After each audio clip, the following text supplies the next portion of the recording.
విశాఖలో భారీ అగ్ని ప్రమాదం జరిగింది. రైల్వే స్టేషన్లో నిలిపి ఉన్న కోర్బా విశాఖ ఎక్స్ప్రెస్లో మంటలు చెలరేగాయి. ఈ ఘటనలో 3 ఏసీ బోగీలు పూర్తిగా దగ్ధమయ్యాయి. మరో బోగీ కూడా ఎఫెక్ట్ అయింది. భారీగా ఆస్తి నష్టం చోటు చేసుకుంది. ప్రమాదానికి షార్ట్ సర్క్యూట్ కారణమని అధికారులు భావిస్తున్నారు.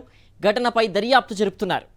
కోర్బా ఎక్స్ప్రెస్లో మంటలు, అగ్నికి ఆహుతైన ఏసీ కోచ్లు, భయంతో పరుగులు తీసిన ప్రయాణికులు. విశాఖ రైల్వే స్టేషన్లో భయం.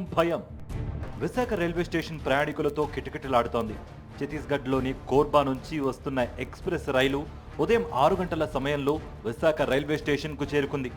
4వ నెంబర్ ప్లాట్ఫామ్ పైకి వచ్చి ఆగింది. మధ్యాహ్నం విశాఖ నుంచి తిరుపతికి రైలు బయలుదేరాల్సి ఉండగా ఉదయం 10 గంటల సమయంలో B7 బోగీలోని టాయిలెట్లో పొగ వచ్చింది. ఆ వెంటనే పెద్ద ఎత్తున మంటలు వ్యాపించాయి. తర్వాత B6, M1 బోగీలకు మంటలు అంటుకున్నాయి. ఏం జరిగిందో తెలుసుకునే లోపే 4 ఏసీ బోగీలు మంటల్లో తగలబడిపోయాయి. ఈ ఘటనతో రైల్వే స్టేషన్ పరిసరాల్లో దట్టంగా పొగ అలుముకుంది. ఒక్కసారిగా మంటలు చెలరేగడంతో రైల్లో ఉన్న ప్రయాణికులు హాహాకారాలు చేసుకుంటూ బయటకు పరుగులు తీశారు. ప్రమాదం విషయం తెలియగానే హుటాహుటిన ఘటనా స్థలానికి రైల్వే, ఫైర్ సిబ్బంది చేరుకుని మంటలను అదుపులోకి తీసుకొచ్చారు. అప్పటికే మంటల్లో 3 బోగీలు పూర్తిగా తగలపడిపోయాయి. అటు అప్రమత్తమైన రైల్వే అధికారులు ముందు జాగ్రత్తగా స్టేషన్లో ఉన్న ప్రయాణికులను బయటకు పంపించారు. అప్పటిదాకా రైల్వే స్టేషన్ జనంతో కిటకిటలాడగా ప్రమాదం తర్వాత ఆ ప్రాంతమంతా నిర్మానుష్యంగా మారిపోయింది. ఇక ప్రమాదంలో ఎలాంటి ప్రాణ నష్టం జరగకపోవడంతో అధికారులు ఊపిరి పీల్చుకున్నారు. రైలు ఆగి ఉన్న సమయంలో మంటలు చెలరేగడంతో పెద్ద ప్రమాదమే తప్పింది. కాలిపోయిన బోగీలను ట్రాక్ నుంచి వేరు చేశారు.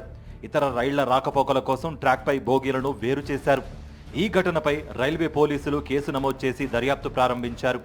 రైల్వే స్టేషన్లో ప్రమాదంపై విచారణ జరుగుతోందన్నారు విశాఖ నగర సిపి శంఖభద్ర బాగ్చి. ప్రమాదం జరిగిన వెంటనే రైల్వే పోలీసులు, అధికారులు సంఘటనా స్థలానికి చేరుకుని మంటలను అదుపులోకి తీసుకొచ్చామన్నారు.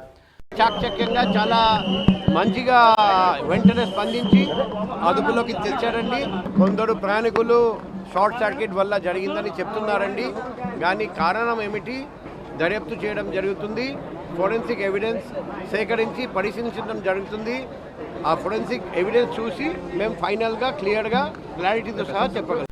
ప్రమాదంలో ఎవరికీ ఎలాంటి గాయాలు కాలేదని, ప్రాణ నష్టం జరగలేదని రైల్వే డిఆర్ఎం గౌరవ్ ప్రసాద్ చెప్పారు. ఘటనపై త్వరలోనే నివేదిక వస్తుందన్నారు.